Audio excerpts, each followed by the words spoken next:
E aí, pessoal, tudo jóia? Eu sou a Marina Rezende e hoje eu queria trazer uma dica para vocês sobre direito penal.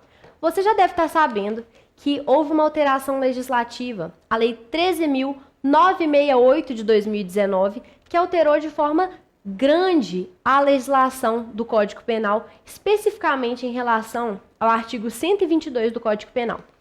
Nós tínhamos a previsão do crime de induzimento, instigação ou auxílio a suicídio nesse dispositivo. Mas era um artigo bem polêmico, com diversas peculiaridades que foram alteradas e pacificadas com essa nova redação do artigo 122. Algumas coisas foram mantidas, inclusive com as suas próprias penas, mas outras sofreram alterações importantes que devem ser de sua atenção. Primeira coisa que eu queria chamar a atenção, e sugiro que você abra a redação antiga do 122 e abra também a redação nova para a gente ir comparando cada passagem desse artigo 122 na legislação a partir de então. Você pode conferir no seu material atualizado ou no site do Planalto. Bom, continuando, antes não se falava em prestar auxílio material, simplesmente se falava em prestar auxílio para o suicídio. Outra coisa que não era citada era a automutilação. E no que isso implica?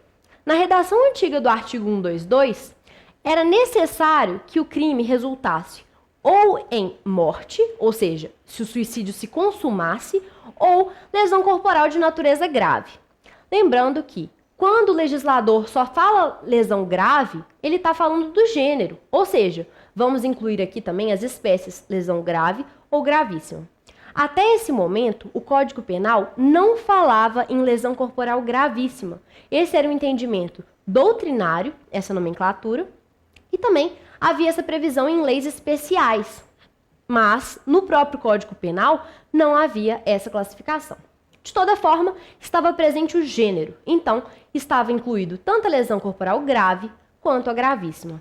A partir da nova modificação, que foi surgida e inserida aí no nosso Código Penal, temos também a possibilidade de punir alguém que apenas tenha levado ao resultado a automutilação do indivíduo ou que a lesão corporal seja leve. A pena vai ser mais branda, porque foi combinado uma pena de reclusão de 6 meses a 2 anos, mas passou-se a punir uma hipótese que antes não existia.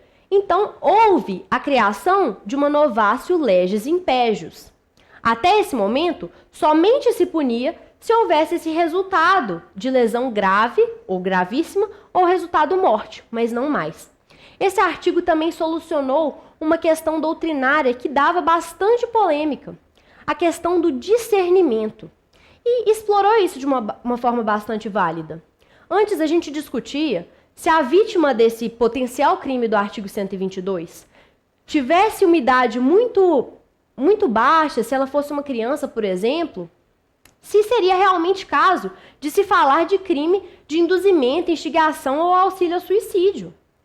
Porque, se a pessoa não tem condição de entender realmente a gravidade daquela conduta e as suas consequências, seria muito brando você aplicar uma pena desse artigo 122, sendo que, na verdade, a gente estaria diante de um crime de homicídio. E tinha uma discussão doutrinária sobre qual que seria o marco para a gente entender que já há discernimento suficiente para a pessoa optar por praticar optar por praticar essa conduta que vai levar ao seu óbito. Até aquele primeiro momento nós não tínhamos automutilação. E a doutrina majoritária entendia que era necessária uma análise do caso concreto para se verificar se aquela pessoa tinha uma maturidade ou não, se tinha realmente essa possibilidade de entender a complexidade daquilo.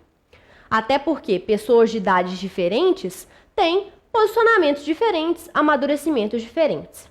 E a doutrina minoritária defendia que esse marco devia ser de 14 anos, porque em outras passagens do Código Penal, o legislador decidiu por colocar 14 anos como um marco de discernimento, como no caso do estupro de vulnerável.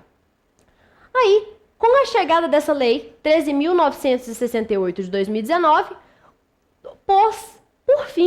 colocou um fim nessa discussão. Por quê?